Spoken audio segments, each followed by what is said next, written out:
to me. You were kind enough to share your Peacock password. Yeah. So, Ted, 7 episodes, mini series. We had, I think he's like what, 16 in the show. John is, and Yeah. I think they're set in like Cambridge or some shit. But Ted, the show. Somewhere in Mass, yeah, and it's definitely very Boston. Like the first scene in the show, they're like, damn it, I gotta fix the car. They're like, Dad, what's wrong with the car? It's like, nothing's wrong with the car. It's like, what? Something's wrong with the car? It's like, you immediately have like that prototypical Boston family. And I like shows that like kind of like just bring you down to a normal family. Like this is like the normal struggles of a family in Boston, and you can really apply it to any city, but you have kind of the dysfunctional dad, you have the mom who's kind of in denial of where her marriage is at that point, and then some of the red flags she's ignoring with the dad. I thought they get the family dynamic done really well, and there's a lot of relatable characters. Blair is really good in the show, who plays their aunt. But what were your overall thoughts like when you first started the show? Like, okay, the family dynamic, like outside of like the teddy bear, obviously, but like before we get to the humor, like I thought that was really the strong suit where it made the show down to earth and pretty relatable to most people. Yeah, I think the relatableness to me almost pissed me off in a way, because the stepdad in the show reminds me well, he's not technically the stepdad, but the father figure in the show reminds me a lot of my stepdad at the time. So it pissed me off because of how accurate it was. Just this really angry, stubborn, alcoholic stepdad like figure.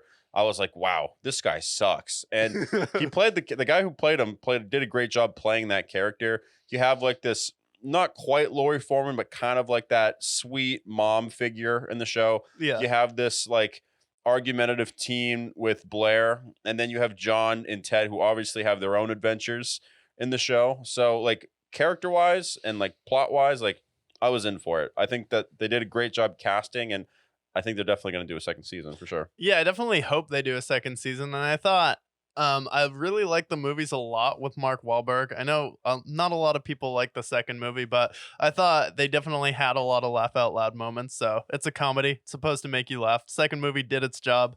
And if you're a sports fan, Tom Brady is in the movie as well. So I thought that was a great cameo. By Ted. Yeah, and then I felt like this show, the first episode, seeing him go to school was really funny. And then when he like shoots the TV with the gun when he's on the slip and slide, and then they immediately get like the almost like Family Guy vibe where each episode has a theme, and I think it benefited from being like 50 to it was like 40-minute episodes, but I feel like it benefited from just not being a bunch of 20-minute episodes, so they could actually let a storyline develop. Most notably, it's been out long enough where we can talk about storylines, but when they're fucking with their bully Clive, and then they're just like prank calling him, and then they're like, Clive, where's your father? And he's like, oh my god, Dad. And then they end up pushing him over the edge, like just that storyline.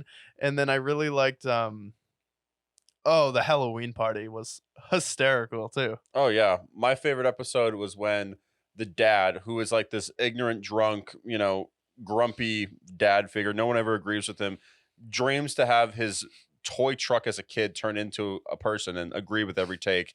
He ends up being this like racist, annoying, fucking argumentative truck, basically. Yeah. Getting in all sorts of trouble there. So that was hilarious. And then they have this porno episode where they're trying to get this porno, and they're trying to like get this like weird jerking off scene. The scene's like, it's grotesque, and it's like the type of humor you would expect to see from a Family Guy like show. But I feel like it being live action was what made it refreshing for me, because we've seen Family Guy the last 25 years. We've seen the same jokes. It's the same characters, but have a new batch of characters with similar but slightly different humor. The cut scenes, I think, pan out a little better than the newer Family Guy episodes. So if you're a fan of Family Guy, you're a fan of Ted, like this is a show that has that humor, and it's got a lot of elements that like it takes like there's a lot of plot twists in the show that you don't expect. Yeah. Yeah, I thought like it did a good job about being like a little bit unpredictable. And I thought like Ted himself, like really what you're there for is the dynamic between him and John, and I think the actor who plays him did a really good job, especially like you have a lot of pressure. You're coming off the movies, and not a lot of people knew what to expect from the show. Some people may have said that they scheduled the NFL game to be a Peacock exclusive so they could advertise Ted to people, but I thought they did a good job. And then I like when Ted is like trying to get expelled from school on purpose, and then the teacher's just like, you know what? No, I'm gonna make an example out of you. So whatever you do, um, I'm just gonna keep you in school. And it reminded me, it's kind of like a callback to where he's trying to get fired from the department store. He's working at the grocery store, like a market basket situation, Yeah. where he's like, "Yeah, I fucked her in there with a turnip," and he's like, "That took guts. Mhm. Like, we need people like you around here." Yeah, and I think the show ended perfectly. The way you mentioned to me, like, early on, you're like, "There's an OJ joke, just keep that in the back of your mind." And then to end the show, he's trying to lose his virginity to this girl at prom, and then it gets interrupted with the OJ scene, and we've been fans of OJ. We have a clip out about OJ and how he has to have his name cleared. And to end it on an OJ joke and have the joke be as funny, I don't ruin the suspense, but the way the joke just panned out was so funny because we are OJ enthusiasts on the show, and OJ is such a integral part of the Brickyard. Yeah. It could not have ended any better. Yeah, I don't think the show could have ended any better because, like, you don't see it coming at all. And it's like a similar situation to like the college episode where you think the professor's trying to get with Blair and they're going that route where he's like, "Oh, like be my assistant and like if you sleep with me, like you'll be able to get the job." And then it turns out no, he's trying to fuck Ted instead. And then he comes out in the teddy bear costume. I was like, "Oh, okay." Plot twist. I didn't see that coming at all. Yeah, no, this show is great. And if you have Peacock, I recommend it. Yeah.